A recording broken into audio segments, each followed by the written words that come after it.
त्यो बिस्टा खोलामा नुहाउनु गएको दाजुभाइको यो भिडियो अहिले धेरै ट्रेन्डिङमा छ, धेरै भाइरल छ, धेरै सामाजिक सञ्जालमा यसले तहल्का मचाएको छ। यति धेरै गर्मी आजभोलिको दिनमा र त्यही गर्मीको आनन्द उठाउनको लागि केही लोकल दाजुभाइ गएर बिस्टा खोलामा गएर त्यहाँनिर फुर्ती गर्छन्, पौडी खेल्छन्, गर्मीबाट केही राहत पाउनको लागि। तर भने यो भिडियो अहिले सामाजिक सञ्जालमा एकदमै भाइरल भएको छ। आखिर किन के थियो यस्तो यो भिडियोमा जहाँ यति धेरै ट्रेन्डिङमा गयो यो भिडियो, यति धेरै सामाजिक सञ्जालमा भाइरल भयो? आखिर के को लागि, के त्यस्तो खासै छ र यो भिडियोमा? के अब यो गर्मी बेसी भयो भने खोलामा गएर नुहाउनै नपाउने?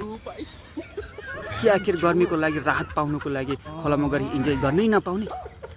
तपाईँहरू पनि भन्नुहोस् यो भिडियोमा आखिर के थियो यो भिडियोमा यस्तो सारा जहाँ यति भिड जहाँ अहिले सामाजिक सञ्जालमा एकदमै भाइरल, एकदमै ट्रेन्डिङ छ। तपाईँहरूले पनि कमेन्ट गरेर भन्नु होला, आफ्नो मनको प्रतिक्रिया गर्नु होला। आखिर यो भिडियोमा त्यस्तो के थियो?